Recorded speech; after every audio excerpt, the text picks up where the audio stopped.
c'est les deux ensemble qui font l'accomplissement de la promesse de Dieu. Donc, bonne fête à chaque homme de cette église, vous les visionnaires. Que Dieu continue de vous révéler les visions, de révéler ses plans, pour que vos fils, vos femmes puissent se mettre avec vous pour accomplir cette vision. Soyez bénis. Donc, aujourd'hui, nous allons continuer notre thème. Je crois que ça fait trois dimanches que nous n'avons pas encore parlé de ça. Les choses que tu dois tuer pour devenir spirituellement. Vous ne me répondez pas, vous n'êtes pas fort ou puissant. Amen.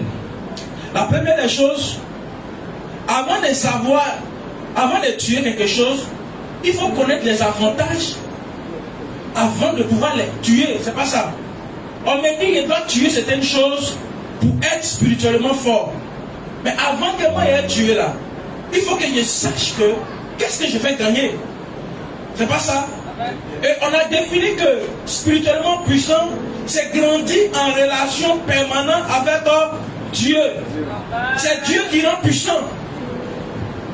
D'abord, celui qui rend puissant, c'est Dieu. Donc, je dois être en relation permanente avec Dieu. Et on a vu le profil pour celui qui doit devenir spirituellement puissant. Et dans le profil, nous avons dit que il faut que cette personne connaisse Dieu profondément. Il doit être transformé intérieurement, vivre selon la parole de Dieu, développer la prière, marcher avec le Saint-Esprit et exercer une influence divine autour de lui. Ça, c'est le profil, on peut dire le CV de quelqu'un qui doit être spirituellement puissant. Et après, nous avons vu l'exemple de Jésus. La Bible dit, après qu'il eut baptisé, l'Esprit l'envoya où? Dans le désert. Pour faire quoi?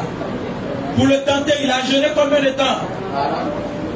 Si je dis le chiffre 40, te rappelle quoi? La préparation. Vous voyez, vous devez connaître la parole. Le chiffre 40 parle de la préparation. Il allait se préparer pour la mission pour laquelle son père l'a envoyé. Et dans cette préparation, il y a un homme qui allait le trouver là-bas, c'est qui? Hein?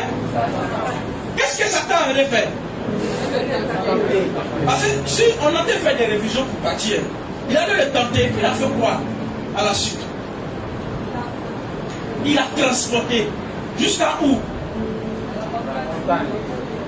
Au-dessus des royaumes, jusqu'à même l'envoyer dans la maison de Dieu. Vous lui dites, si tu es fils de faire quoi? Oh, Dieu venait lui dire quoi? Tu vois, souvent Satan prend toi-même ta propre bénédiction pour venir te tromper. Satan sait que toi dans ta destinée tu dois atteindre ça. Et lui il prend une idée pour te tromper, et puis quand tu tombes dans son jeu. Jésus en vient de lui dire, voilà mon fils bien-aimé, en qui j'ai mis toute mon affection. Et puis quelques minutes après, ou quelques heures après, il y a un homme appelé Satan, et c'est un homme. Un démon appelé Satan, qui vient, il dit, si tu es fils de Dieu, toi, il faut te jeter. Il faut faire ça, ordonne. Mais pourtant, tu es fils de Dieu. C'est comme on veut te dire, si tu es garçon, il faut faire voir. Ordonne ce que tu es garçon. Quelque chose que tu es. Le diable prend toi-même ta bénédiction pour te tromper. Est-ce que tu ne sais pas que tu es beau? Tu ne sais pas que tu es belle? Tu ne sais pas que tu es intelligent? Tu ne sais pas que toi, en toi, il y a des bénédictions? Et puis le diable peut venir, il va dire, si tu es vraiment intelligent, si tu es vraiment beau, il va te tromper. Le diable, c'est pourquoi la Bible dit, le diable, c'est un voleur. Il vient que pour dérober, pour voler, pour faire quoi encore? Pour égorger. Voilà son identité. Il ne vient pas pour bonne chose. Est-ce que vous me trouvez le passage pour lire, s'il vous plaît? Voilà l'identité du diable. Il faut pas dire, on parle d'identité du diable un peu avant de partir. Parce qu'il faut que tu arrives à connaître qui t'attaque. Il n'a rien de bon en lui. Rien. Vous l'avez trouvé? Matthieu 4, verset Oui, trouvez rapidement, lisez-moi ça rapidement, je vois. Oui. Mais vous n'avez pas trouvé. Avec tout ça, marché comment?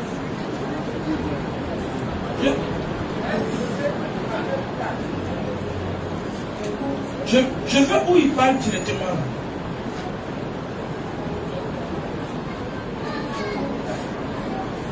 Oui, tu as trouvé, c'est quoi? Prends un micro pour qu'on puisse. Oui.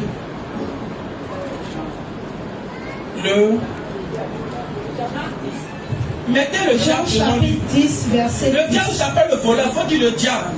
Voilà. Le diable ne vient que pour dérober, égorger et doucement, il ne faut pas aller vite. Le diable vient pour faire quoi? Dérober. Dérober, c'est quoi? Quelqu'un qui vient voler. C'est qu'il n'y a rien qui ne lui appartient. La première des choses, quand il vient, il cherche à voler quelque chose en toi. Donc quand tu vois le diable se présenter devant toi, il ne vient rien, il vient pour prendre quelque chose en toi. C'est qu'en toi il y a quelque chose. Donc si tu es attaqué, c'est parce qu'en toi il y a quelque chose. Un volant ne rentre pas quelque part où il ne peut rien gagner. Tu comprends? Donc si le diable vient t'attaquer, c'est parce qu'en toi il y a quelque chose d'important que lui il a besoin. La deuxième des choses, il fait quoi? Égorger. Égorger. Il faut qu'il te tue pour prendre pour partir. S'il t'a égorgé, il t'a tué. L'égorgement part de la mort. Il faut qu'il te tue. Et troisième, détruire. Détruire. Et à la suite, il dit quoi? Moi, je suis venu, voilà, afin que les brebis aient la vie. Mais Jésus, lui, il est venu afin que toi, tu aies la vie. Donc, entre Jésus et le diable, là, c'est pas deux identités pareilles. Il y a un, lui, il est venu pour détruire. Il y a un qui est venu lui construire pour t'apporter la vie. Donc, quand le diable vient, lui, il ne vient pas pour bonne chose. Il vient pour te détruire. Donc, il ne faut pas aller chez lui. Il peut venir en Prada, se maquiller, se mécoper, pour venir devant toi, pour ce que tu cherches. Laisse-moi te dire une chose. Il y a toujours dit, la seule chose que tu peux prendre pour savoir que c'est le diable, si tu es troublé. Même si tu vois ce que toi-même tu cherches, c'est ce que tu cherches là. Et puis dans ton corps, dans ton âme, tu es troublé. C'est pas Dieu. Parce que Jésus a dit, moi, je suis venu apporter la paix. Voilà le signe que c'est Dieu. Je suis venu apporter la paix. Pas comme le monde ne donne. Mais moi, je suis venu apporter la paix. Donc quand le diable même peut te planter un mari, une femme, l'argent et quoi, si tu vois que dans ton corps, dans ton âme, tu es troublé, tu as une tristesse, mais tu sais qu'il y a quelque chose, ça ne t'apporte pas la joie. C'est le voleur. Il est là. Parce que quand le voleur vient, il tape ta porte à 2 jours du matin que tu es seul. Quelle est ta réaction? Tu es troublé, tu es paniqué. Quand le voleur vient, le signe qui prouve qu'il y a un voleur, je crois que tu es paniqué. Mais si c'est une personne qui va t'apporter une bonne nouvelle, dès qu'il klaxonne, tu es quoi? Il y a la joie dans ton cœur. Tu es pressé par l'ouvrir la porte. Parce que celui qui vient, il vient t'apporter quelque chose de vie. Mais quand le voleur vient, tu es troublé, tu cherches à l'être de partout. Voilà les deux signes. Tu vas me dire, parce que comment on va pour savoir? Voilà comment tu vas pour savoir. Parce que l'Esprit de Dieu vit en toi. C'est un aveugle qui ne sait pas que le voleur arrive. Sinon, celui qui voit quelqu'un, il voit le voleur couteau ici. C'est pas ça. Donc, quand tu as l'Esprit de Dieu en toi, l'Esprit de Dieu te dira, voilà le voleur, il vient pour te dérober, il vient pour te voler. Donc, tu es troublé. Donc, si tu vois un bel homme avec toute sa taille, ce que tu cherches, que ton âme est troublée et que tu es troublé, c'est un voleur. Mais tu peux voir un homme simple qui ne ressemble à rien comme nous. Et dès que tu commences à approcher cette personne, tu vas commencer à comprendre que c'est un père. Quand tu te demandes, il y a eu quoi et puis je suis en paix comme ça? C'est celui-là qui va t'arriver ta destinée. Amen. Donc si tu es dans une situation que tu es troublé, ce n'est pas une prophétie. La parole de Dieu dit, c'est un démon. Il faut quitter là-bas. Amen. Et après, nous avons parlé de pourquoi nous devrons devenir puissant spirituellement. On a dit, parce que le monde où nous sommes là, le monde est devenu autre chose. Le monde est devenu un endroit de un endroit de mort, un endroit méchant. La jungle, voilà, c'est le mot que je cherchais. Le monde est devenu la jungle. Chacun cherche à manger l'autre. Pourquoi? On a parlé parce que depuis que le péché a fait son entrée sur la terre, chacun voit à son ami, à son frère, un ennemi. Parce que l'autre veut tuer l'autre. Et depuis que le péché est rentré, aujourd'hui le monde n'est plus le monde d'avant. Avant, la souris et le chat cohabitaient ensemble. L'homme vivait avec le lion, il vivait même avec le serpent. Il n'y avait pas de problème. Mais le jour que le péché a fait son entrée sur la terre, officiellement, Dieu a séparé tout. Il a commencé à maudire. Et depuis ce jour, le diable a accès à la terre. Donc chacun de nous commence à voir l'autre à son proie. Parce qu'au début, Dieu a dit que l'homme devait manger quoi? Les herbes vertes, les fruits. Et puis les animaux quoi? Les herbes vertes. Les herbes vertes et puis les hommes, les fruits. Maintenant, il a détruit ce champ qu'il a donné la nourriture. Chacun doit chercher à avoir la nourriture. Si j'ai faim, il fait quoi? Si moi j'étais à côté de moi quand il a faim, c'est toi et tu qui mangeais.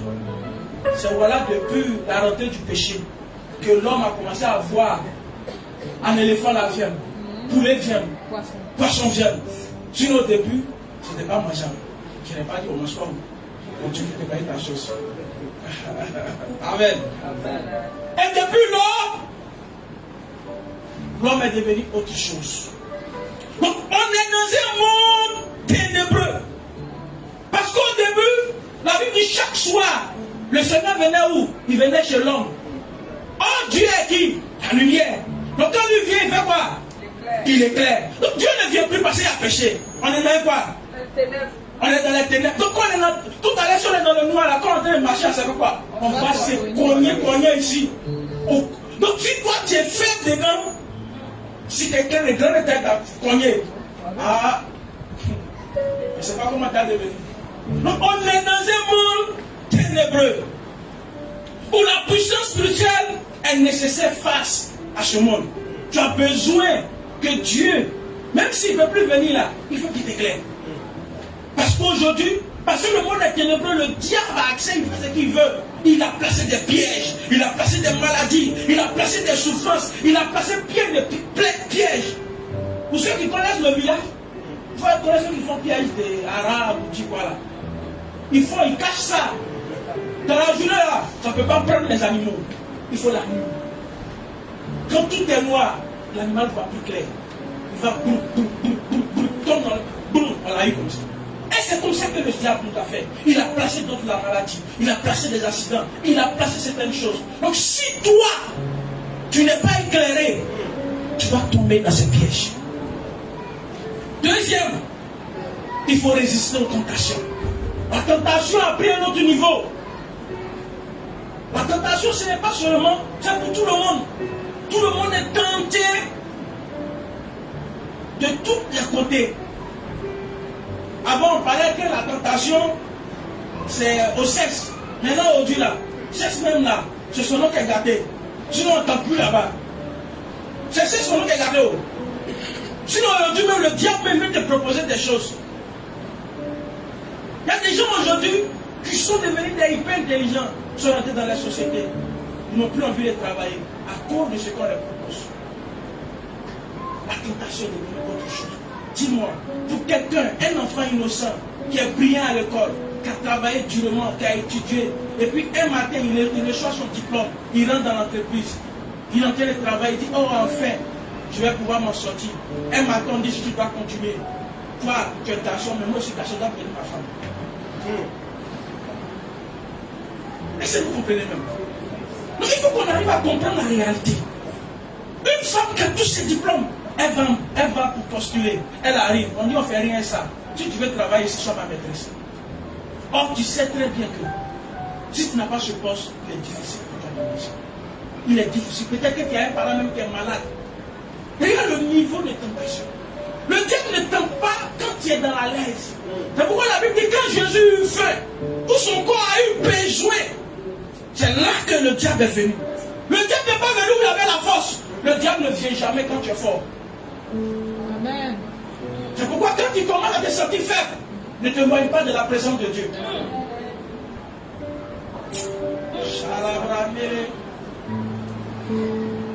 Attends, moi je sais que toi tu me moyens. Je ne vais pas attendre quand tu as la force et puis aller t'attaquer. J'attends quand tu es faible. Là j'ai essayé de pouvoir sur toi. Le diable n'attaque pas quand tu es fort. Et ensuite, aujourd'hui, à cause d'une destinée, tu as attaqué. Il y a des gens qui sont appelés comme des héros, comme des Joseph, à partir d'une famille doit être élevée. Imagine la famille du feu Boaï. À partir de lui aujourd'hui, jusqu'à la fin de ce monde, il ne faut pas mentir, la famille du feu Boaï ne peut plus jamais devenir pauvre. N'est-ce pas? Lui, il a une destinée. Pas seulement pour la Côte d'Ivoire, mais pour toute une famille. Je ne sais pas, on dit on l'avait jeté, je ne sais pas où là. Je ne sais pas si c'est vrai. Où il y a les ordures. C'est pas ça? Oui. Mais c'est à cause de sa destinée. Ouf, oui. C'est-à-dire qu'à cause de sa destinée, le diable a inspiré à ses parents de l'abandonner. Vous pensez que c'est à cause de quoi? Parce que celui-là, il devait changer l'histoire d'un pays, changer l'histoire d'une famille. Et lui, lui a commencé depuis l'enfance. Et toi, c'est pas. Allez là, c'est toi qui critiques, on t'attaque. C'est que tu ne fais pas arriver. C'est pour toutes ces raisons que nous devons aspirer à être forts spirituellement. Il faut comprendre le danger. C'est sérieux cette histoire. On pense qu'on vient à l'église tout accompli, c'est faux. Même le salut, même tu dois confesser. Avec la foi. Rien n'est gratuit. Tu penses que Jésus a souffert cadeau pour que toi tu viens prendre cadeau pour gratuit. Si Jésus lui-même, il a subi de telles choses, et toi, il y a des sacrifices que toi tu dois faire. Donc, aujourd'hui, nous allons commencer l'introduction. On va lire 3 passages. Prenez-moi Galates 5, 24 à 25, Colossiens 3, 5 à 6 et Romains 8, 13 à 14. On va lire ces 3 passages et nous allons commencer.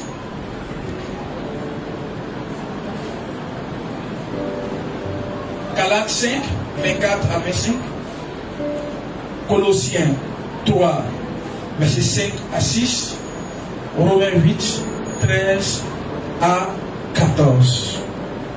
Si on a trouvé, on se tient debout, nous allons commencer la lecture. Ce n'est pas de longues lectures, c'est juste 3 passages. Galates chapitre 5, le verset 24, oui. Il est écrit: ceux qui sont à Jésus-Christ ont crucifié la chair avec ses passions et ses désirs. Si nous vivons par l'esprit, marchons aussi selon l'esprit. Amen. Colossiens 3, 5 à 6. Colossiens chapitre 3, le verset 5, il est écrit: faites donc mourir les membres qui sont sur la terre, l'impudicité, l'impureté, les passions, les mauvais désirs et la cupidité qui est une idolâtrie. Verset 6. C'est à cause de ces choses que la colère de Dieu vient sur les fils de la rébellion. Romains 8, 13 à 14.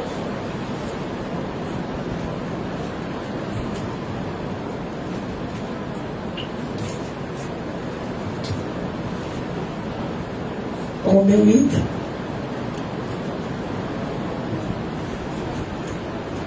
Romains 8, 13 à 14. Le verset 13, il est écrit: si vous vivez selon la chair, vous mourrez. Mais si par l'esprit, vous faites mourir les actions du corps, vous vivrez.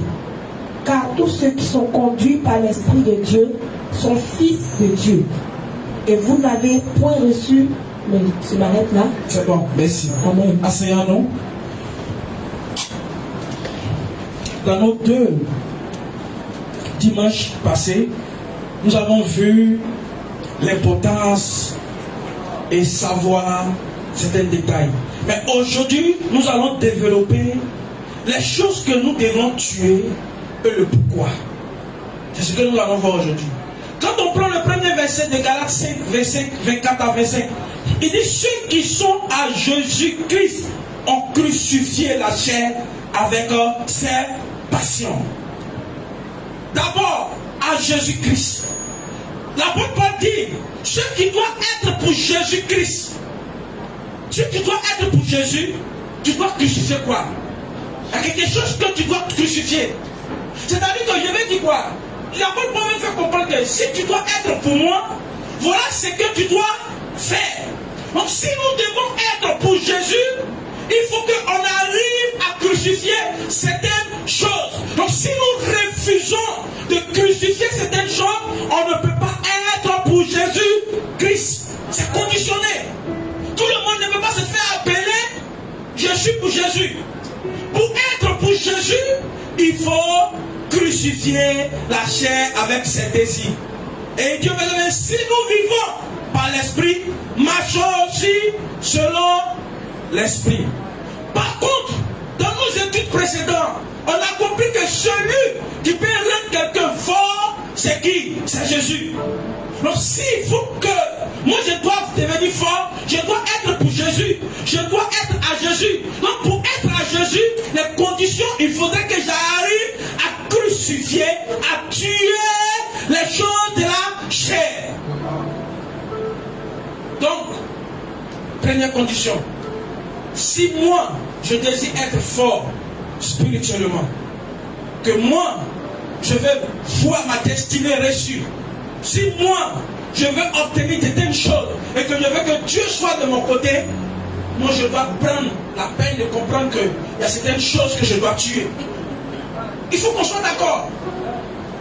Tu veux travailler quelque part, il faut que tu aies le niveau, il faut que tu aies le CV. Pour que tu sois ici là, pourquoi tu arrives en temps, tu vas te déplacer pour venir. Tant que tu es hors de ce lieu, tu ne peux pas entendre ce qui se passe ici. À condition, pendant la prédication ici, il faut que tu sois dans le lieu. Pour ceux qui sont couchés dans la maison, ils ne peuvent pas entendre ce qui se passe ici. À condition, pendant, il faut être là. La condition pour que Dieu soit avec toi pour te rendre fort, il y a des choses que toi, tu dois tuer. Alors on va dans Colossiens 3, verset 5 à 6, il dit, faites tout donc mourir les membres qui sont sur la terre, l'impudicité, l'impureté, les passions, les mauvais désirs et la cupidité, qui est une idolâtrie. Ce qui me plaît, c'est des chutes de prédication. Nous avons compris ici que toi-même qui es là, il y a deux choses qui luttent en toi. Qui peut me dire c'est quoi? Hein?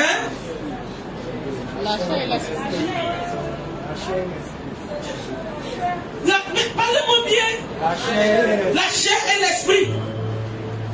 Et il y a un qui doit mourir. Et l'apôtre Paul est en train de nous faire comprendre qui doit mourir actuellement. Donc si la chair ne peut pas mourir, toi tu ne peux pas devenir quelqu'un. Il faut qu'on en soit clair. Sinon il y a des choses qui ne peuvent pas mourir, tu ne peux pas devenir quelqu'un. Oh, j'ai oublié, je voulais prendre ça. Graine. Bon, c'est pas grave. Je prends l'exemple. Je prends ça. Ah, c'est une graine de maïs. Non, c'est pas grave. Vois ça dans ta tête, c'est une graine de maïs. Si toi, ta vie, toi, tu es déjà ta vie en outil, c'est pas grave. Vois ça une graine de maïs. Qui croit que cette graine peut se multiplier? Tu crois? Mais pour que cette graine puisse se multiplier, qu'est-ce que je dois faire? Je dois faire quoi? Attends, allons doucement. Je dois mettre à terre. Maintenant, si moi je dis, je crois que je dois se multiplier, qu'est-ce que je vais manger? Ça va se multiplier? Non. Attends, on va aller. On a dit tous que cette graine peut se multiplier en plusieurs graines. Maintenant, si moi je prends et mets dans ma bouche, est-ce que ça va se multiplier? Non. Donc pour que ça se multiplie, il doit faire quoi? Il doit mettre à terre. Quand il met à terre, il va aller faire quoi là-bas? Il va aller mourir. Il va mourir. Parce que je veux qu'il soit multiplié. Donc pour qu'il puisse se multiplier, je dois le mettre à terre et il va mourir. Parce qu'il veut être multiplié. Peu importe s'il fait chaud dans la terre, s'il y a plus haut, s'il y a vent, parce qu'on veut qu'il soit multiplié. Donc il doit passer forcément par la terre. Le seul chemin pour qu'il soit multiplié, il doit passer sous la terre. On doit creuser, le mettre dans la terre, on l'enferme et il va mourir. Tant qu'il ne meurt pas, il ne pourra jamais se multiplier. Ça peut pas.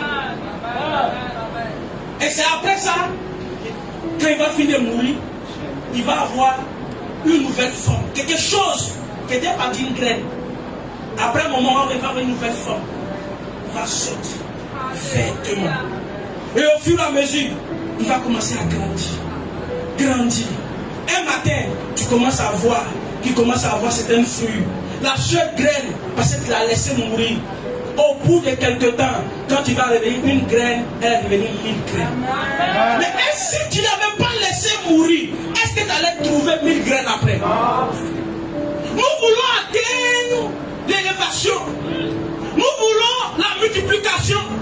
Mais la procédure à la multiplication, nous refusons. Ça, c'est question. Qui veut vraiment être élevé? Qui veut vraiment voir sa vie en train d'évoluer? Tous on le veut. Mais quand on va devant Dieu, il est difficile qu'on prie. On dit Seigneur, merci. On dit Seigneur, il faut voir mon problème là. On veut tous une solution de la part de Dieu. Mais la solution que tu cherches, Dieu demande une seule chose, que tu sois en terre. C'est là le problème. Parce que la terre c'est la poussière, c'est la saleté. La terre c'est l'humiliation. On refuse cette procédure. On refuse de se faire humilier. On refuse de mourir. Mais tant que tu ne vas pas mourir, toi la graine là, tu ne vas jamais te multiplier. Laisse-moi te dire une bonne nouvelle pour toi. Ce sont les insectes qui vont venir te manger. Parce que tant que tu es là, que tu refuses de mettre dans la terre, que tu veux garder ça. La fourmi. Avec comment on appelle? Je ne connais pas le nom. C'est qu'est-ce que les insectes? Garde une graine longtemps dans la bol. Reviens plus tard. Tu vas trouver que des insectes ont commencé à manger. Cette graine va perdre ta valeur. Il y a des gens qui ont commencé à perdre leur valeur parce qu'ils refusent de mourir. Et les insectes ont commencé à te manger. Tu es là, tu penses que tu as encore graine. Quand on vient te soulever, c'est juste la peau qui est là. Sinon la bonne qualité qui est en toi, qui peut faire gémer, vient de finir. On va voir des exemples. Je vais aller doucement. Amen. Romains 8, 13. Je vais prendre la version même, parole de vie. Il dit, si vous vivez à la manière de l'homme, livré à lui-même, vous mourrez. Si tu veux vivre à ta manière, parce que nous les jeunes surtout on a un langage. Je veux faire ma jeunesse. Toi tu connais jeunesse. Je veux faire ma vie. Toi tu as une vie toi. Laisse-moi vivre. Faut vivre. Nous on va t'accompagner. Personne n'a une vie. Mais pourquoi l'apôtre Paul dit si toi tu vis, ce n'est plus toi. Laisse-moi, je suis jeune. Laisse-moi vivre comme un jeune. Laisse-moi me comporter comme un jeune. Et lui, qui t'en empêche? Personne ne t'empêche. Mais sache une chose. Tu n'as pas de vie. Aujourd'hui, il faut que tu saches une chose. Tu n'as pas de vie.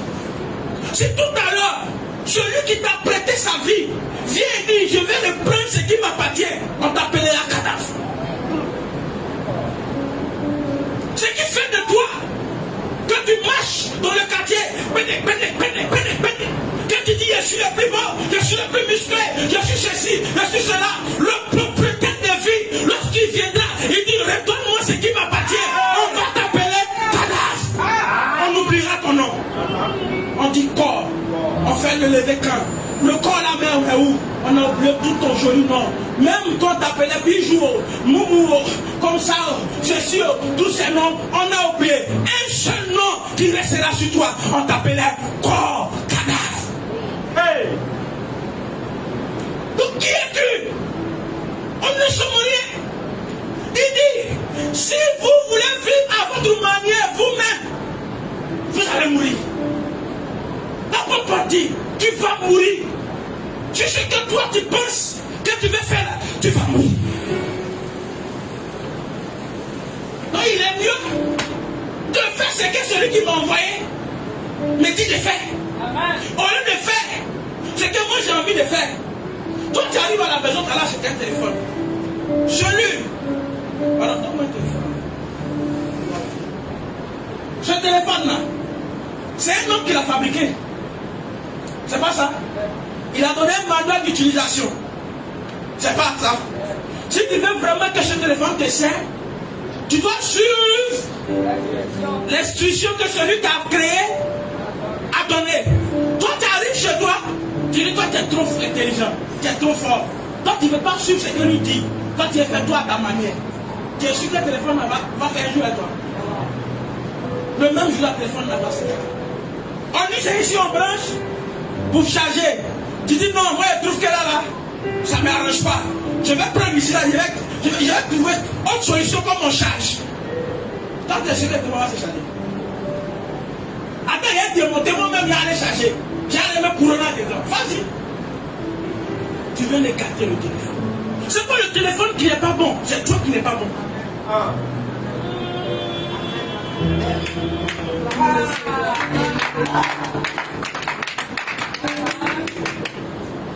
Arrêtons d'accuser Dieu. Il a tout conditionné. Nous sommes là. On conditionne Dieu. Il dit si vous voulez vivre de vous-même, vous allez mourir. Donc si tu vois certaines choses mourir dans ta vie, c'est parce que tu vis de toi. On pense qu'à l'église, on a catalogué certaines personnes, les pasteurs, les responsables, c'est eux qui doivent vivre comme Jésus. Nous, le reste là, nous, on doit vivre notre vie. Faut vivre. Je t'encourage, vis. Et pourquoi? Le sage a dit, il faut vivre seulement quand tu es jeune. Il faut vivre. Vous savez qui c'est qui est pas non? Salomon. Il dit, il faut vivre. Mais il ne faut pas oublier qu'un jour, celui qui t'a donné sa vie là, il va te demander des comptes. Est-ce que pourras-tu lui répondre? Mon corps là, il fait ce qu'il veut. Il faut faire. Et c'est pour toi. C'est tout le temps, non? Il faut faire. Dieu ne va pas parler comme corps là pour toi là. Lui va prendre ce qui lui appartient, c'est à la base à la vie. Si la vie est partie là, ton corps là fait ce qu'on veut, tu seras cadavre, il irait. Tu comme ça. Personne ne veut te garder encore dans sa maison. Même celui qui t'aime plus ne veut pas te garder. Celui même tu pensais qu'il t'aimait plus, il ne veut même plus te garder chez toi à la maison. Il cherche un endroit pour aller te jeter.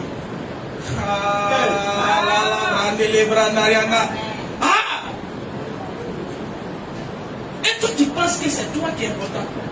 C'est pas mieux de faire ce que lui qui me permet d'être important.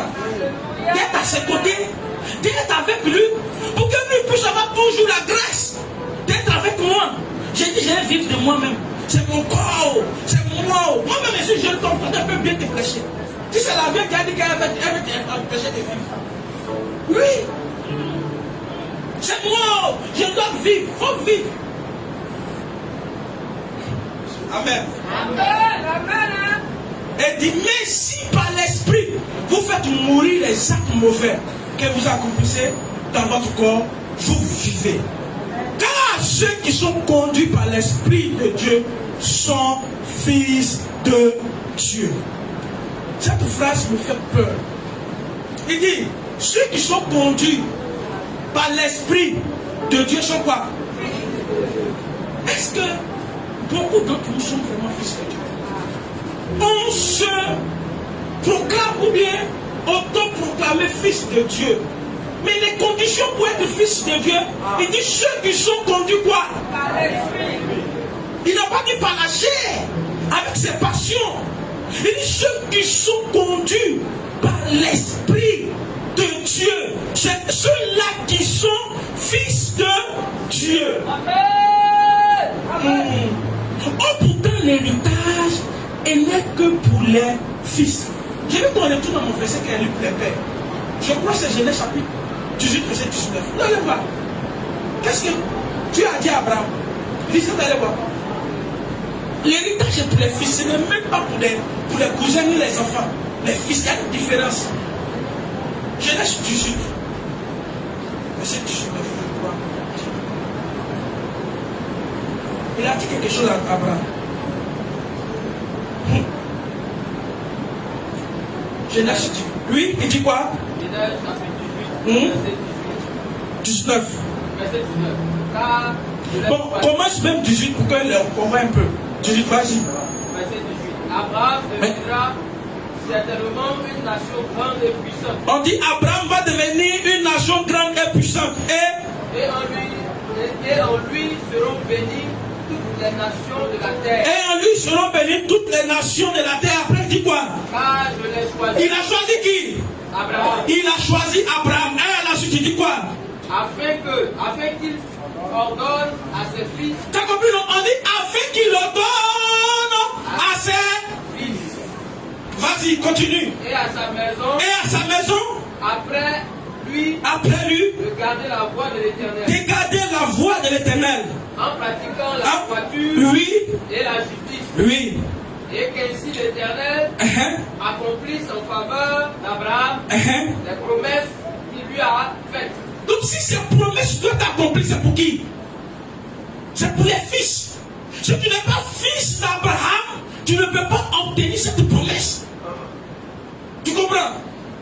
Moi, pour que tu aies droit à mon héritage, il faut que tu sois mon enfant. Je vais venir ici, peut-être là-bas tu ne comprends pas.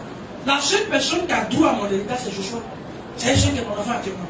Si tu n'es pas mon enfant, tu n'as pas droit à mon héritage. Maintenant, Dieu nous dit, pour que toi tu aies droit à l'héritage, à toutes les promesses, tous les 2500 prophéties qui sont faites dans cette Bible, pour que toi tu puisses avoir droit, il faudrait que tu sois fils de Dieu. Or, pour être fils de Dieu, il faudrait que tu sois conduit par l'Esprit de Dieu.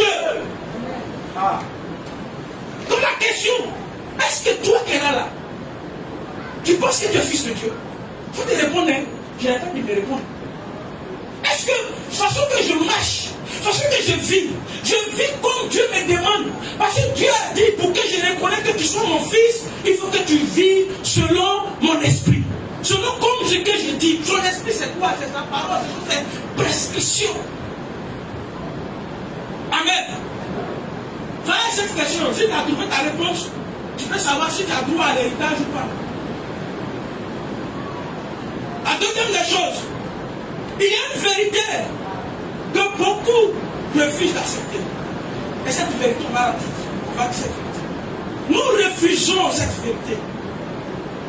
Et la vérité, on pense que Dieu donne sa bénédiction, sa puissance, sa faveur à n'importe qui. Non. Il ne donne pas à n'importe qui. Dieu ne donne pas sa puissance, sa gloire, sa bénédiction, sa faveur à n'importe qui. Il donne à ces personnes qui sont transformées. Ces personnes qui sont transformées par sa parole.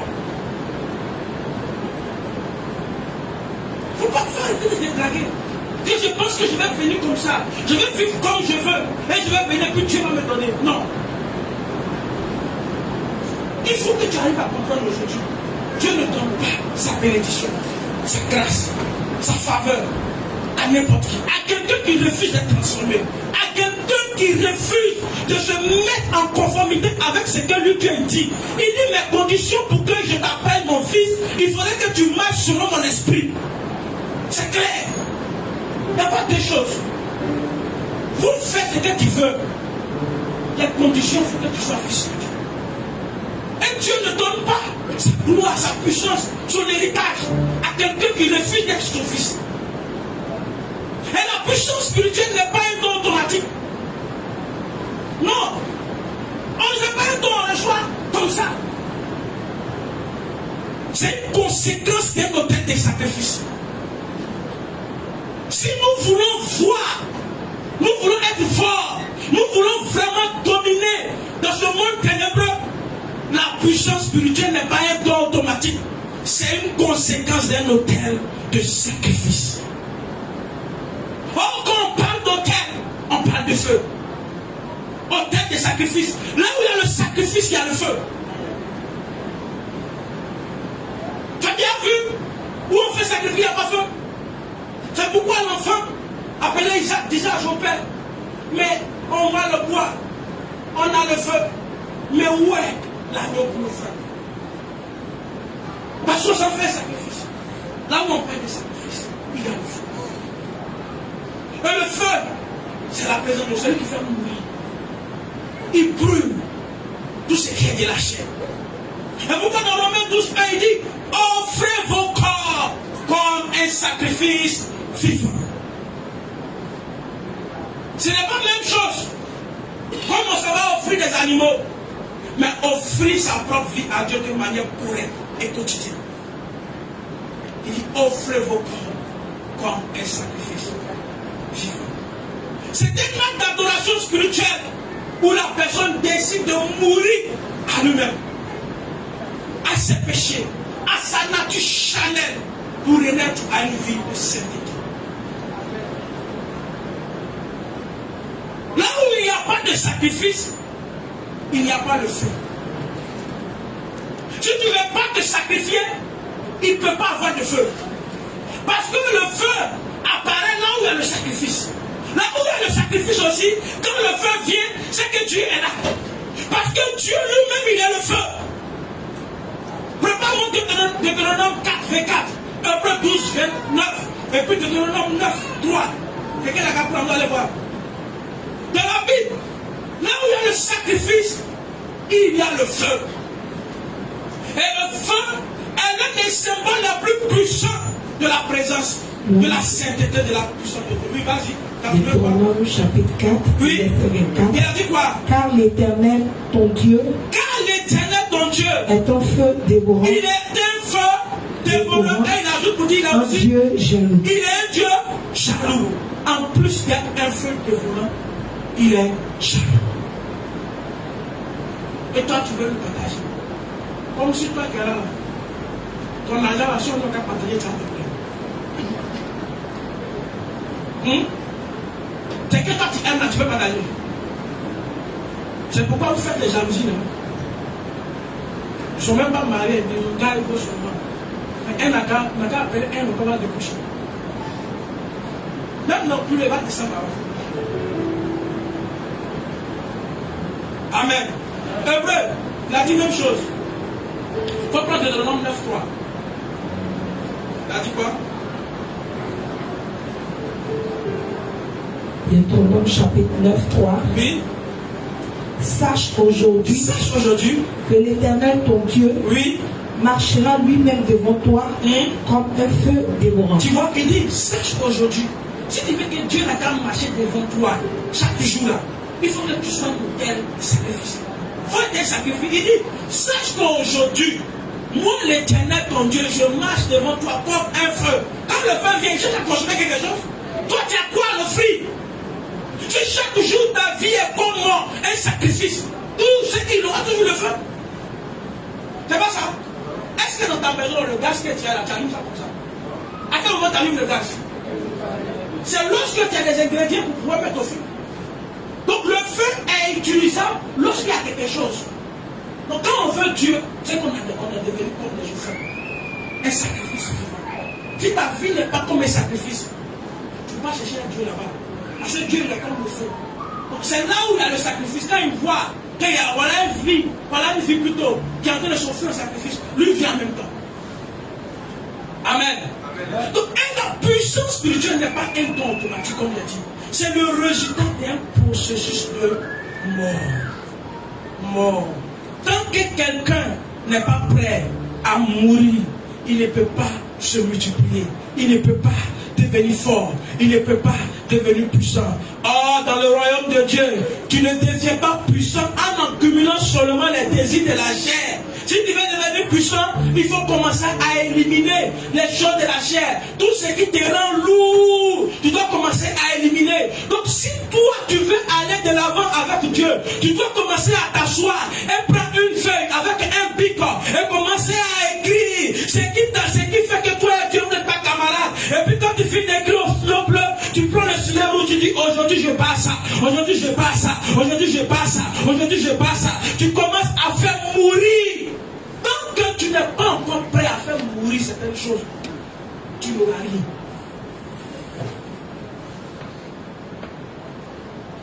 que tu n'es pas prêt, amène la graine dans le sol. Quand on va parler de récolte, toi aussi, tu vas parler de récolte. Toi, ta graine, tu as laissé ça dans ta chambre. Quand tu es arrivé, le fini, on mange. Donc, quand les gens sont en train de fêter les récoltes, toi, tu ne peux pas fêter. Tu vas t'asseoir là, et être jaloux. Tu vas prendre les apprentis sociaux. Amen. Beaucoup d'entre nous, on veut la gloire, on veut l'onction, on veut l'autorité, on veut les dons, mais on refuse de mourir à certaines choses. Or, c'est que tu refuses de tuer aujourd'hui va finir par te tuer. Ce que tu refuses de tuer aujourd'hui va finir par te tuer. Et la véritable puissance spirituelle ne vient pas de la prière seulement, ni du jeûne, mais de ton niveau de mort. Es-tu prêt à laisser beaucoup de choses? Pour que le Seigneur utilise l'apôtre Paul à ce niveau, l'apôtre Paul a accepté de tuer son ancienne vie. Vous connaissez l'histoire de l'apôtre Paul? C'était un guerrier, quelqu'un qui avait une vie, qui maltraitait, qui tuait les enfants de Dieu, qui était méchant. Mais il ne s'est pas levé un matin comme ça. Et puis lui, Dieu a commencé à travailler avec lui. Il a accepté de mourir. Il a accepté d'abandonner cette vie. Il a accepté de laisser son apôtre Paul étant guerrier. Il a accepté de laisser partir. Nous, il y a des choses que nous n'acceptons pas partir.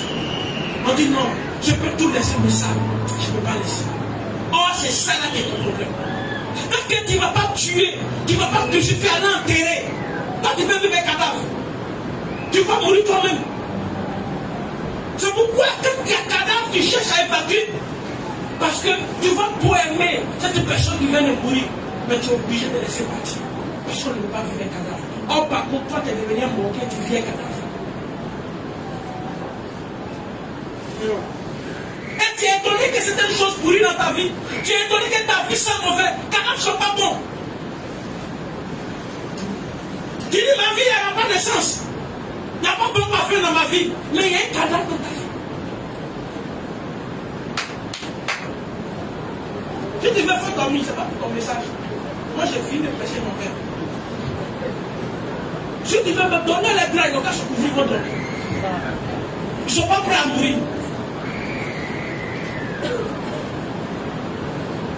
Avant que Dieu ne fasse de toi un instrument puissant, il t'invite à un hôtel. L'hôtel de la mort.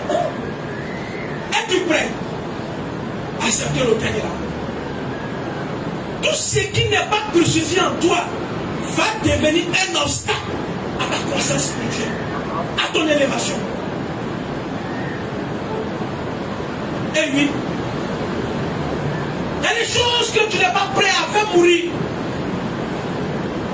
Tu ne peux pas. Tu ne peux pas porter la gloire de Dieu tant que tu n'as pas tué ce qui empêche sa nature de régner en toi. Tu ne peux pas.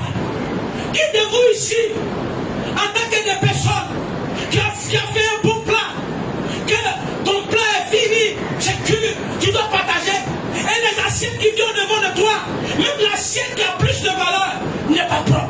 Tu peux mettre ta nourriture dedans pour manger? Non.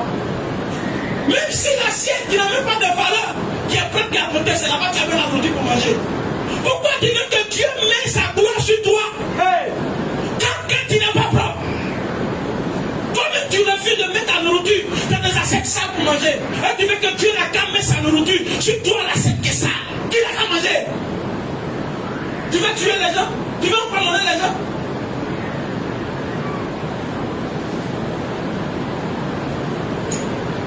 Il faudrait qu'on arrive à comprendre. On veut la gloire, Seigneur, je veux ta gloire, je veux ta bénédiction, je veux ça. Je veux un exemple. Donne-moi jeunesse à contre nous. Voilà. J'ai deux exemples. J'ai commencé par lui. Jeunesse veut dire avant. On veut tous avoir la gloire. On veut des bénédictions. Seigneur, tu as prophétisé sur ma vie. Seigneur, tu as dit des choses. Oui, c'est vrai, il a dit.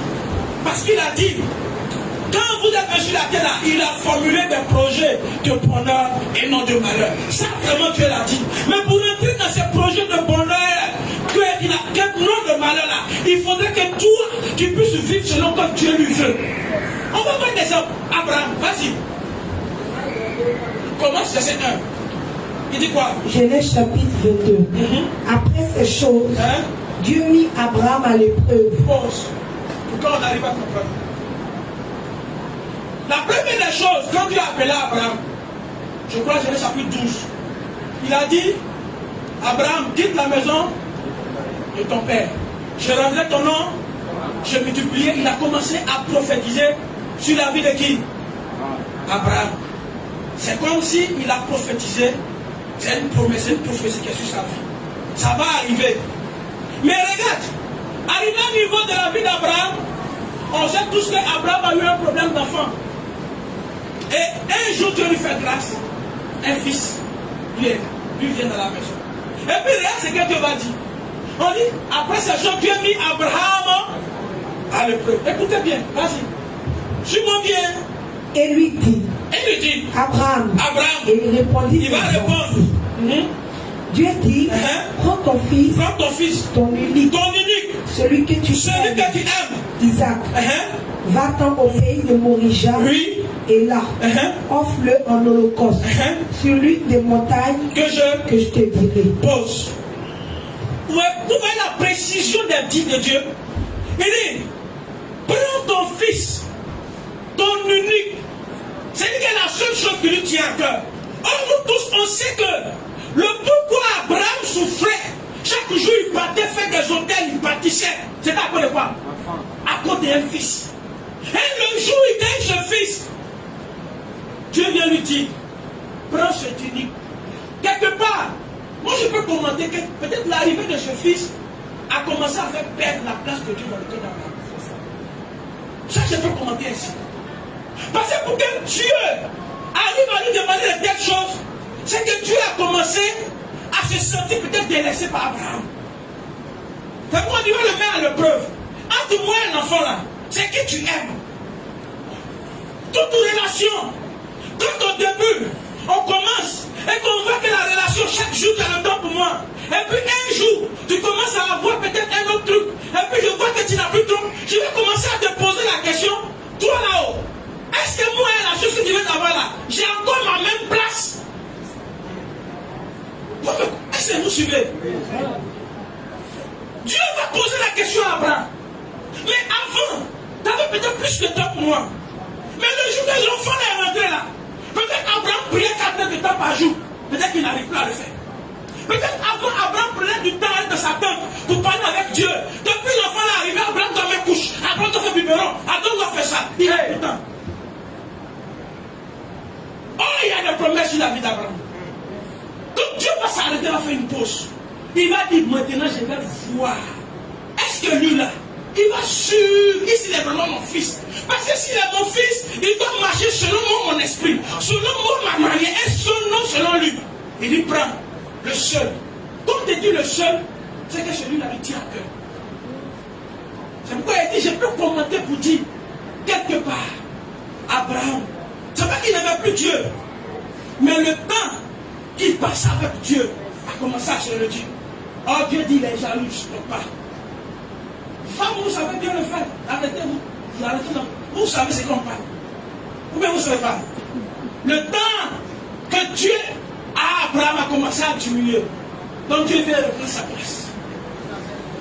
Il dit prends le seul et offre-le en holocauste. L'holocauste veut dire qu'il faut le sacrifier. Il faut le tuer. Le tuer veut dire quoi? Je veux voir réellement si tu m'aimes. Si moi j'ai la place plus que cet enfant. Moi il a refusé. Et toi? Il faut répondre dans ton cœur. Toi tu as accepté. Toi tu as dit oui facilement. Oh c'est faux. C'est la vérité. On ne pourra pas. Il y a un certain niveau de bénédiction qui demande la mort. On va arriver là-bas.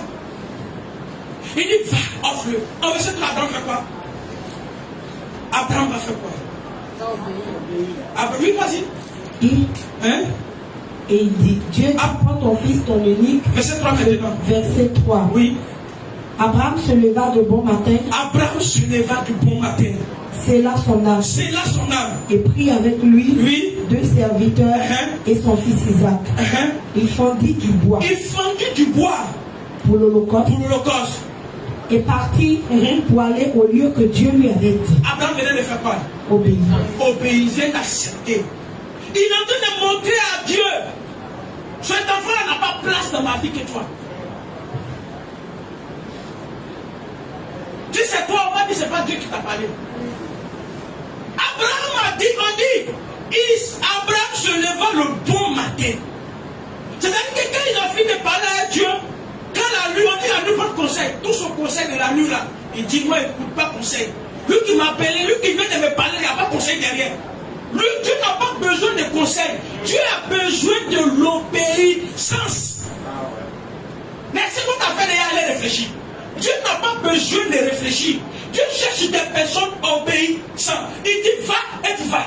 Il dit viens et tu viens. Il dit fais ça et tu fais. Il dit pas, tu dis pas va réfléchir. Tu as vu dans quelle Bible où Dieu a parlé et puis il dit va réfléchir. Et nous on réfléchit. Tu es trop intelligent. Oh l'intelligence c'est toi qui comprends. Abraham va obéir. Il va se lever le bon matin. Il va prendre son âme. Va prier, il va prendre avec lui 2 de ses serviteurs. Il va prendre son fils. Il va fondre le bois pour l'Holocauste. Ça veut dire que où il s'en va là? Il s'en va obéir à ce que Dieu lui a dit. Verset 9. Le 3e jour, verset 4. Non, verset 9. Verset 9. Il va obéir. Lorsqu'ils furent arrivés. Quand Abraham va arriver dans le lieu que Dieu l'a indiqué au verset 1 là-bas, il lui a dit va à la montagne de Morija. Lorsqu'ils vont arriver à la montagne de Morija, il va faire quoi? Lorsqu'ils furent arrivés au lieu que Dieu lui avait dit, oui. Abraham y éleva un autel. Il va élever un autel. Et rangea le bois. Oui. Il lia son fils Isaac et le mit sur l'autel, par-dessus le bois. On comprend là par quoi? Dans votre français, il est en train de suivre à la lettre. C'est que quoi? Dieu lui a demandé. J'ai voulu qu'on saute, on va vite. C'est-à-dire qu'il va prendre le chemin. Là où Dieu l'a indiqué, il va arriver là. Il va prendre les pierres, il va bâtir l'autel. Il va prendre le bois, il va mettre ça. Oh, auparavant, l'enfant lui avait dit, papa, je veux que...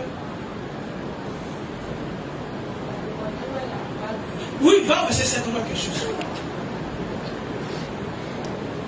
Verset 7.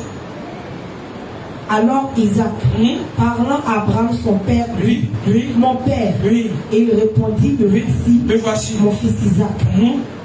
Isaac reprit, voici le feu, et le bois. Mais où est l'agneau? Pour l'Holocauste. Parce que quand on doit faire sacrifice, s'il y a feu et à bois, c'est qu'il y a l'agneau. Il n'y a pas l'agneau. C'est Abraham qui connaît l'agneau. Il y a un agneau de sa vie que Dieu veut qu'il sacrifie.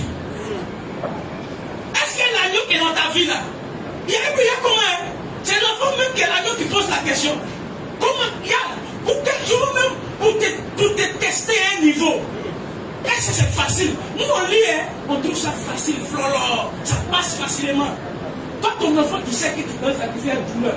Et puis l'enfant même, il vient. Ça, les enfants, c'est le diable, c'est Dieu qui pousse l'enfant à te poser la question. Mais papa, mais chaque fois on s'en va faire là-haut. Je sais qu'on prend, quand il y a bois, il y a feu, il y a hôtel, il y a agneau. Mais nous on a tout pris ça là. Mais où est l'agneau? Oh, c'est lui l'agneau. L'agneau, c'est ce qui te coûte cher. L'agneau, c'est ce qui est précieux. C'est pourquoi la Bible dit, Dieu lui-même, il a offert son fils comme un agneau. L'agneau, c'est quelque chose qui est cher à ta vie. Précieux. Où est la chose qui te coûte cher quand tu as l'offrir à Dieu? Oh, c'est l'enfant lui-même. J'imagine la douleur d'Abraham. J'imagine comment il a pu répondre à l'enfant. Parce qu'il y a des questions quand l'enfant te pose que tu ne peux pas répondre. Tu baisses la tête. Tu ne sais pas quoi dire. Regarde la douleur qu'Abraham subissait en chemin. Parce qu'il y a une autre gloire qui est derrière. On va arriver. Et puis il dit quoi? Il a dit au verset, puis Abraham étendit la main. Non, avant ça. me voici mon fils. Il a dit, Dieu se pourvoira lui-même de l'agneau pour l'Holocauste. Et verset 8, Abraham répondit, mon fils, Dieu se pourvoira lui-même de l'agneau pour l'Holocauste. Et au verset 9, c'est ce qu'on vient de lire, et au verset 10 maintenant. Puis Abraham étendit la main. Abraham va faire quoi? C'est-à-dire qu'il va prendre l'enfant, il va lier l'enfant, il va le mettre sur le bois. C'est le fait qu'il n'a pas remis, mais sur le bois, il va prendre quoi? Le couteau pour égorger son fils. Et c'est alors l'ange de l'Éternel l'appela des cieux et dit, Abraham, oui. Et il répondit, me voici. L'ange dit, n'avance pas ta main sur l'enfant, oui. Et ne lui fais rien, car je sais maintenant que tu crains Dieu et que tu ne m'as pas refusé ton fils unique, ton unique. Il dit, je sais maintenant. Donc Dieu ne savait pas. Tout le parcours, Abraham a quitté sa maman, quitté son papa, quitté son héritage. Il a suivi Dieu. Il est parti jusqu'à 25 ans après. Mais ce n'est pas Isaac avec quel âge là. Peut-être c'est passé 30 ans ou 40 ans après. On a fait 40 ans de marche. Aujourd'hui, tu vas me dire que moi, je te crains. C'est maintenant que je vois que tu veux. Est-ce que vous arrivez à comprendre même vraiment? Après 40 ans de marche, nous savons tous que la marche d'Abraham avec Dieu a été des épreuves. Après 40 ans, c'est aujourd'hui quand elle me dit, c'est maintenant, je sais que tu me crains. Parce qu'il a offert son fils en offrande. Ce qui lui coûte cher, ce qui peut le séparer de Dieu, il a mis ça en offrande pour Dieu. Quand on n'est pas prêt à faire mourir ce qui nous tient à cœur, Dieu ne va pas voir qu'il sait que tu le crains. Donc on peut dire la crainte de l'Éternel est mesurée à notre dimension d'offrir, de sacrifier. C'est pas le fait de dire dans ta bouche. C'est pourquoi vous dites que l'amour, je t'aime, ça ne prouve pas, ce sont les actes. Les actes qui prouvent qu'Abraham craint Dieu, ça a été le fait qu'il a sacrifié ce qui lui tient à cœur. Verset 16, tu vois ce qui va se passer. Au verset 16. L'ange 15 commence 15 même. L'ange de l'Éternel appela une seconde fois. Après avoir arrêté, elle me dit que je vois maintenant que tu me crains. J'ai compris réellement que tu es mon fils. Il va dire, l'ange de l'Éternel. L'ange de l'Éternel appela une seconde fois Abraham des cieux et dit, je le jure. Regarde, il dit, je le jure. Par quoi? Par moi-même. Parole de l'Éternel. On a mis pour défendre de ne pas jurer. Le niveau de ton sacrifice va amener Dieu lui-même à se condamner. Je me suis. Il dit, je le jure par moi-même, parole de l'Éternel. Et il dit quoi la suite? Je le jure par moi-même, parole de l'Éternel. Parce que tu as fait cela. Et que tu n'as pas refusé ton fils. Ton unique. Ce qui te tient à cœur. Dieu même, quand tu es prêt à te sacrifier, quand tu es prêt à tuer ce que toi tu chéris plus dans ta vie, Dieu même, il vient, il prête ses mains devant toi pour dire, je le jure par moi-même, parole de l'Éternel. Depuis 40 ans. Ça c'est ce que moi j'ai dit, peut-être c'est plus. Parce qu'il a eu l'enfant après 25 ans. À 100 ans. L'enfant, s'il part, c'est qu'il avait peut-être 10 ans. Ou 15 ans. Ça, on estime. Donc, après peut-être presque 40 ans ou plus que 40 ans de marche. Aujourd'hui, tu vas me dire que c'est maintenant tu sais que vraiment tu m'aimes. Chien! On pète des gens. On ne peut jamais savoir qu'ils nous aiment tant qu'on ne va pas avoir de sacrifice. C'est le sacrifice qui nous amène à savoir si la personne nous aime. C'est pas le fait de venir dire je t'aime, je t'aime. On a trop dit je t'aime, tu le sais. Je te porte dans mon cœur. Mon cœur bouillonne d'amour. Depuis quand tu chantes, même toi-même ton cœur est quelque part là-bas. Et puis toi-même tu es ici.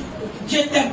Il dit, le jour que je vais savoir que tu m'aimes, quand tu es prêt, la chose qui te tient, qui fait que toi, Tu as pris la place, tu as pris ma place. Quand tu vas l'enlever, te tuer, l'enterrer là, c'est le jour où il va savoir que vraiment tu m'aimes. Dieu a testé Abraham après avoir eu enfant. Abraham disait à Dieu, je t'aime, je t'aime. Il offrait des sacrifices. Il dit oui, j'accepte, je vais attendre. D'après moi, il dit souvent, il dit, pour tester quelqu'un si vraiment il est bon, il faut attendre qu'il va reçu. Le jour reçu, sa manière de vivre, de te parler, si ça continue dans l'obéissance, c'est que c'est une bonne personne. Mais c'est pas quand toi tu lui donnes et qu'il vient te faire. Faut pas penser qu'il est bon. Même Dieu lui-même, il a placé ça. C'est des baromètres. On dit pour se détecter, pour voir réellement si la personne est bonne. On va arriver à un niveau de la vie. Est-ce que tu es prêt vraiment à tuer quelque chose pour toi? C'est là il a dit vraiment tuer. C'est pas le jour chaque jour tu t'envoies un message, je t'aime, qui prouve que je t'aime. C'est ton niveau. C'est pourquoi la Bible dit Dieu a tellement aimé le monde qu'il a sacrifié son fils. C'est le sacrifice qui prouve l'amour. Si nous disons que nous aimons Dieu, quel est notre niveau de sacrifice? Quel est notre niveau de sacrifice, d'autel, de ce que nous crucifions? Tu aimes Dieu, mais tu n'es pas prêt. Tu dis ça là, je ne vais pas sacrifier. Ça là, je ne vais pas. Je ne suis pas en train de te dire de venir me donner l'argent. Je ne te parle pas d'argent pour me donner l'argent. Je te parle de toi, mais il y a des choses. Dieu dit que toi, tu es son temps. Toi, tu es sa vie. Mais quand il vient dans le temps que tu es la maison qu'il est, il n'a pas de place pour dormir. Il y a quelqu'un qui a pris sa place. Quand il vient, lui doit dormir par terre. Oh, lui ne dort pas par terre. Donc, lui, c'est le tout. Est-ce que tu es prêt à tuer cette personne pour mettre la place? Connaissez Dieu. Et ensuite, il dit quoi? Il dit, je te bénirai. Je te bénirai. Et je te multiplierai. Et je te multiplierai. Je multiplierai ta postérité comme les étoiles du ciel. Oui. Et comme le sable qui est sur le bord de la mer. Oui. Et ta postérité possédera la porte de ses ennemis. Regarde. D'abord, dans cette bénédiction, Dieu réitère sa bénédiction qu'il avait dit premièrement au Genèse chapitre 12. Et tellement Dieu même est content de ce que Abraham vient de faire, il ajoute encore d'autres bénédictions. Amen. Cela nous montre que le niveau du sacrifice, voilà ce que ça peut t'apporter. Tu veux obtenir quoi de Dieu? Un homme, nous on ne peut pas se comparer à Abraham.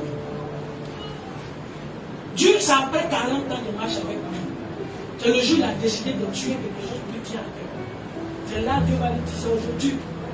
Je sais que tu m'aimes. Et nous, est-ce qu'il peut nous dire aujourd'hui?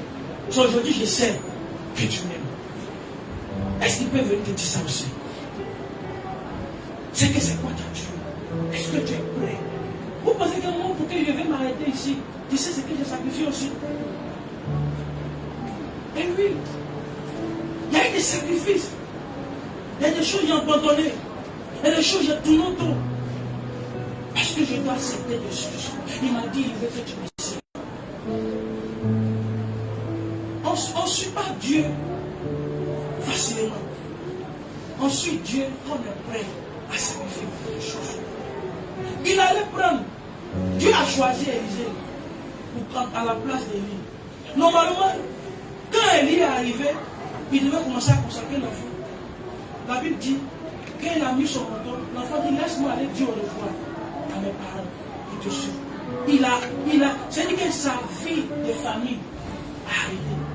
Il doit dire au revoir à sa famille parce qu'il doit aller servir. Il sacrifie sa famille. Il arrête tout.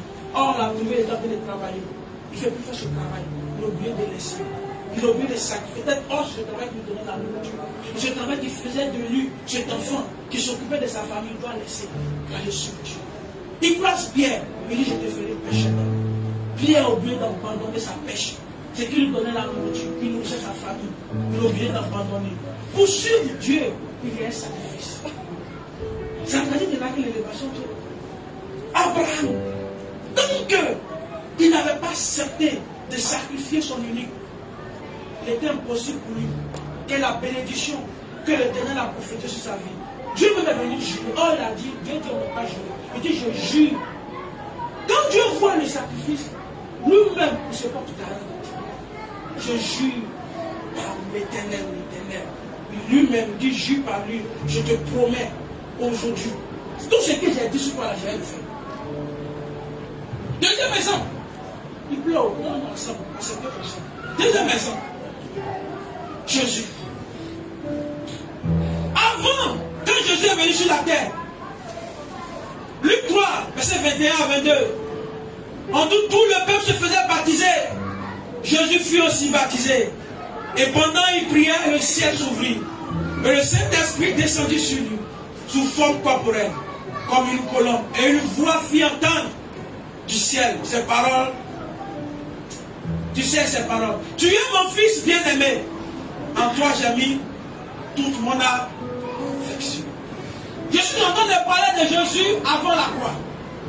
Quand Jésus est venu sur la terre, il était fils de Dieu. Son nom était puissant, oui. Mais son nom n'avait pas une puissance si élevée. Suivez-moi bien. Quand Matthieu encore témoigne, Matthieu 3, 17, et voici, une voix fit entendre dans les cieux. On dit, il est mon fils, bien-aimé, en qui j'ai mis tout ordre. Même la prophétie du prophète Ésaïe, Ésaïe 42, verset 1 à 5, il dit, voici mon serviteur, que je soutiendrai, mon élu, en qui mon âme prend plaisir. J'ai mis mon esprit sur lui. Il annoncera la justice aux nations. Il ne criera point, il ne lèvera point la voix, il ne fera point entendre dans les rues, il ne brisera point le rocher cassé, il n'éteindra point la mèche qui brûle encore. Il annoncera la justice selon la vérité. Il ne se découragera point, il ne se lâchera point, jusqu'à ce qu'il ait établi la justice sur la terre. Et que les îles espèrent en soi. Ainsi par Dieu, l'Éternel qui a créé les cieux et la terre, qui a entendu la terre et ses productions, qui a donné la respiration à ceux qui la peuvent, et le souffle à ceux qui passent. Quand Esaïe a prophétisé, il a dit, Jésus sera un élu. Il a dit, voici mon serviteur. Il est un serviteur. Il prophétise sur la vie de Jésus comme un serviteur, comme un élu, comme un fils. On prend Matthieu 12, verset 18, où Jésus a guéri l'homme qui avait les mains sèches. Matthieu 12, verset 18, il dit, voici mon serviteur que j'ai choisi. Voilà comment je suis en train de vous parler de la qualification de Jésus avant la croix. Quand il n'était pas encore mort, voilà comment on le qualifie, voilà son nom. On appelait mon serviteur que j'ai choisi. Mon bien-aimé en qui j'ai mis mon âme a pris plaisir. Je mettrai mon esprit sur lui et il annoncera la justice aux nations. À la montagne de transfiguration, Matthieu 17, verset 5, on dit comme il parlait encore, une nuée lumineuse la couvrit et voici, une voix fit entendre de la nuée ces paroles. Celui-ci est mon fils bien-aimé en qui j'ai mis toute mon affection, écoutez-le. Avant la croix, Jésus était appelé fils, serviteur, élu. C'est pas ça? Il était fils de Dieu. Il était appelé élu. Mais après sa croix, prenons Philippiens 2. Après sa croix, quand il a accepté d'aller mourir, quand Jésus n'était pas mort, il était appelé fils de Dieu. Il était appelé élu. Il faisait des miracles. Mais il avait certaines limites. Mais quand il est mort, quand il a accepté de se sacrifier, voyez, prenez-moi Philippiens 2. On commence à partir du verset 5. Vous savez ce qui va se passer. Après ça, je vais m'arrêter. Je suis en train d'expliquer que Jésus, on est en train de voir Jésus avant la mort. Attends d'abord, Philippiens 2. On va commencer à partir du verset 5. Je suis en train de voir Jésus avant la mort. Avant la mort, il était le fils bien-aimé. Il était un élu. Il était un serviteur. Là, c'était qui il était. C'est en fait ce titre-là qu'il a travaillé. Il n'avait pas reçu le nom au-dessus de lui. Il a tout pouvoir lui a été donné dans les cieux. Avant sa mort, il n'avait pas ça. Il était juste un fils qui avait l'esprit de Dieu en lui. Un serviteur. Quelqu'un qui a, on peut dire même chose comme nous. Sauf qu'il avait l'esprit de Dieu sur lui. Et c'était cet esprit de Dieu là qui faisait le travail à partir de lui. Mais quand il a accepté d'aller se sacrifier, de mourir, son nom va changer. Son identité va changer. Allons-y. Il a parlé de verset 5. Philippiens 2, le verset 5. Oui. Ayez en vous le sentiment Les sentiments. qui était en Jésus-Christ. D'abord, il nous dit, nous devons avoir en nous les sentiments qui étaient qui? Jésus-Christ était quoi? Un bon fils. Il était obéissant. Donc la première des choses, les sentiments qui étaient en Jésus-Christ, c'était un fils obéissant. Son papa avait besoin de quelqu'un qui allait venir sur la terre pour accomplir une mission pour lui. Donc Jésus avait en lui les sentiments d'un bon fils obéissant. La première des choses, nous devons avoir en nous un caractère d'un fils obéissant. À la suite. Allons-y. Lequel existant en forme de Dieu. Lequel existant en forme de Dieu. À cause de son obéissance. Les sentiments qu'il a en lui là, c'était en forme de Dieu. Oui. N'a point regardé comme une proie arrachée d'être égal avec Dieu. N'a point regardé comme une proie à arracher d'être égal à Dieu. Il ne s'est pas mesuré à qui? À le Père. Il n'a pas résisté à son père. En un mot, il n'a pas tenu tête à son père. Et il a fait quoi? Mais s'est dépouillé lui-même. S'est dépouillé. Le mot dépouillement veut dire quoi? Enlever tout ce qui pensait gloire, ce que tu appelles gloire. Parce qu'on va le dépouillement là. On va le côté mauvais à coup. Ce que tu appelles gloire. Alors il peut dire que moi, j'aime ça, c'est ma gloire qu'elle a. Il s'est dépouillé lui-même, enlevé tout en lui. Lui, il enlevait tout, il s'est dépouillé. En quoi? Jonathan obéissant. Non, tu vas vite. Allons-y doucement. En prenant une forme de serviteur. Il va prendre forme de quoi? Le dépouillement de Jésus, ce n'était pas le péché. Jésus était au ciel. Il avait la gloire, il était un fils. Il a enlevé sa couronne de prince. Il a jeté. Il a pris quelle forme? Serviteur. La forme d'un serviteur, c'est celui qui est en dessous. Qui est là comme ça. Qui est comme ça, d'après les gens, plein. Qui est comme ça, il est là. Lui, il doit faire quoi? Qu'est-ce qu'il doit faire, papa? Qu'est-ce que tu as besoin? Il est au service de son maître. Pourquoi toute sa vie, il dit, c'est mon père qui m'a envoyé. Il est venu au service de qui? De son maître. C'est pourquoi l'apôtre, il commence, il dit, ayez en vous le sentiment. Le sentiment de Jésus, c'était un serviteur, un fils. Un fils et un serviteur. Dans la maison d'un père, ce sont les fils qui font tout. C'est pas le père. Quand les étrangers arrivent, c'est pas le père qui s'en servi de l'eau. Quand les étrangers arrivent, c'est pas le père qui doit dire les choses. Le père, lui, l'a assis. Il ne fait que parler dans l'oreille de sa femme. Et sa femme donne les instructions au fils. Pourquoi dans la maison de Dieu, c'est le père qui va faire? Nous, on veut que Dieu n'a qu'à nous faire. Oh, il est le père. C'est nous qui sommes les serviteurs. Alors on dit à Dieu, il faut faire ça pour moi. Dieu, il dit, il faut qu'on ait en nous le sentiment d'un serviteur, d'un fils. Et à la suite, en devenant semblable aux hommes. Il va devenir, on parle de Jésus, quelqu'un qui est au ciel. Il va venir sur la terre. Il va devenir semblable. Semblable, c'est quoi? Même chose. Même chose. La manière que tu te comportes là, c'est la même chose. Il n'est pas venu pour dire, moi je suis quitté là-bas. Donc moi ici, je n'ai pas fait la même chose comme vous. Il n'a pas dit ça. Semblable aux hommes. Et quoi? Ayant paru comme un simple homme. Parlant comme un simple homme. Il était simple. Non, moi, je ne peux pas faire ce d'homme. Moi, je ne peux pas jouer d'homme. Moi, je ne peux pas faire ça. Moi, je ne peux pas faire ça. Tu es qui? Tu te poses là, tu es qui? Voilà Jésus lui-même. On dit c'est fait simple. Et à la suite? Hein? Il s'est humilié lui-même. Attends, doucement. Il fait quoi?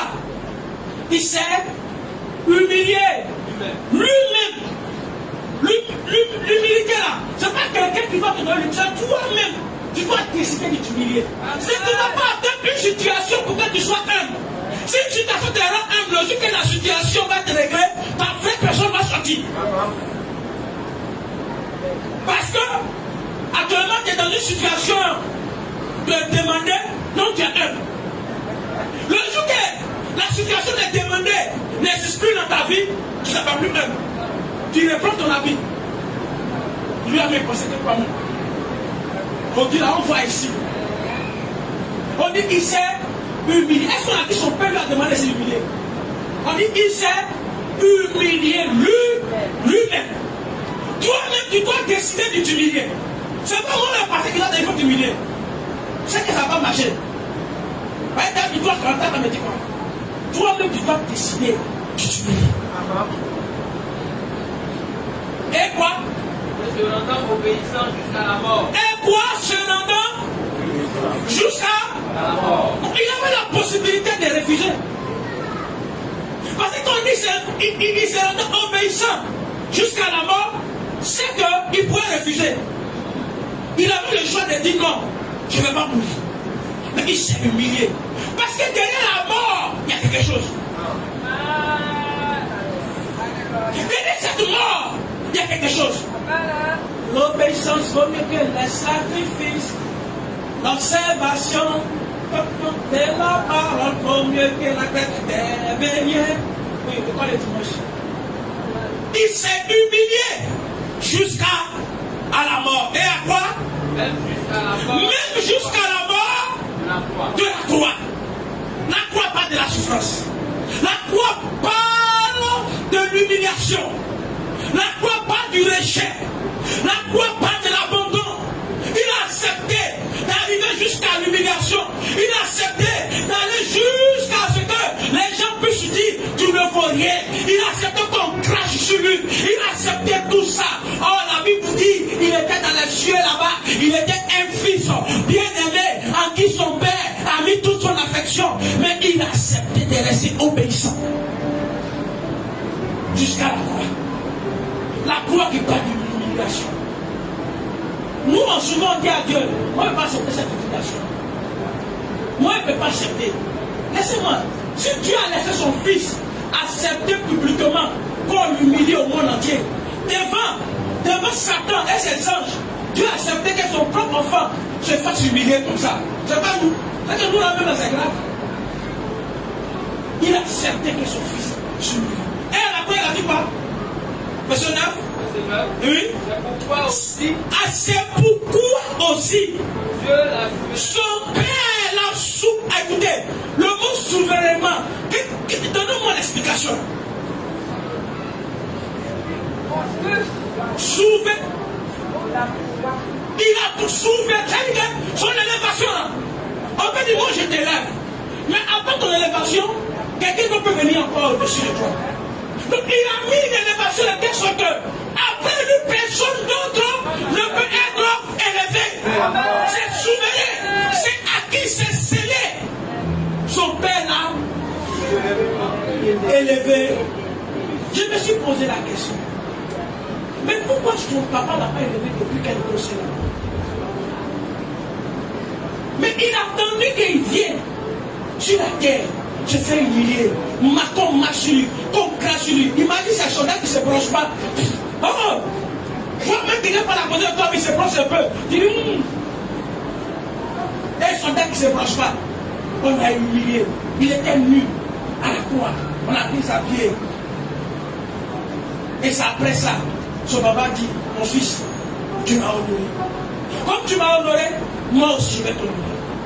Je vais t'élever de telle sorte que, après toi, il n'y a pas quelqu'un qui peut être élevé. Allons-y. Son père l'a souverainement et lui a donné. Il a donné le nom qu'il y a au-dessus de lui. Donc il n'avait pas le nom au-dessus de. Au début, quand il est venu sur la terre, Jésus n'avait pas le nom au-dessus de tout nom. Et il a dit, afin qu'au nom de Jésus, tout genou fléchisse. dans les cieux, sur la terre et sous la terre. Et que toute langue confesse que Jésus-Christ est Seigneur, à la gloire de Dieu le Père. C'est pourquoi ça après la mort, dit tout pouvoir m'a été donné dans les cieux et sur la terre. Pour arriver à l'élévation, il faut mourir. Donc, le fait qu'on dit qu'il faut faire mourir ton péché ou quoi là, tu penses qu'on fait ton mal. C'est pour arriver à l'élévation. Ce qu'on te demande de tuer là, c'est pas pour rien. On te demande de tuer parce que après cette mort, il y a quelque chose de glorieux derrière. Toutes les promesses qui sont rattachées à ta vie, c'est pourquoi Dieu t'envoie sur la terre. Tu dois tuer certaines choses qui l'empêchent. Deux personnes ne peuvent pas vivre ensemble. Si on dit, si tu dis un homme, est-ce que tu acceptes qu'une femme puisse avoir deux hommes? On dit sacrilège. C'est la même chose. Un homme, on ne se bat pour deux femmes. Parce que la Bible dit les deux sont un. Mais si troisième, quatrième vient, vous avez dit quoi? Hein? Donc on a fait de Dieu, on dit Dieu la garde second. On a marié le diable, et puis on est couché là, puis on dit Dieu faut venir. Quel démon ici qui est marié et puis qui demande à une autre femme de venir d'être mariée? Ça existe où? Quelle femme qui va accepter? Ça va, c'est pas c'est un problème qui va tomber là-bas. Sinon, toi-même dans tes yeux, ou bien les femmes pour supporter. Un homme, une femme qui est mariée, puis la femme dit viens après t'es mariée. Quand tu pourras ça. Un homme demande à Dieu. Parce que Dieu est Dieu. Nous sommes des couches. Une femme est derrière un couple et puis dit à Dieu, bon, viens t'as fait plusieurs croyances. Attends, c'est normal. Quand tu parles là, ça sonne normalement. Tu dis à Dieu, viens d'être ton époux. Oh, Dieu dit, je suis votre époux, je suis jamais. Il dit, si moi je veux devenir ton époux, l'époux qu'elle a, il faut le tuer d'abord. Parce que la Bible dit, jusqu'à ce que la mort vous sépare. Tant qu'elle n'est pas morte, tu ne peux pas te remarier. Pour que mon Dieu ne puisse venir te marier, tu dois mourir. Alléluia. Si tu veux que le Seigneur t'accorde l'élévation, tu dois faire tuer l'ancien mari qui est dans ta vie. Amen. Tu dois le tuer. Parce qu'il a pris la place de Dieu.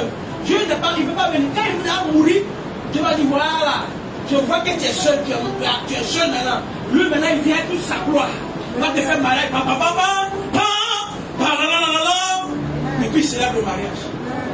Donc, il est important de faire mourir, de tuer. Mais pourquoi le thème de Jean, il dit les choses que nous devons tuer pour être spirituellement puissants. Jésus, on a vu l'exemple de Jésus, on a vu l'exemple d'Abraham.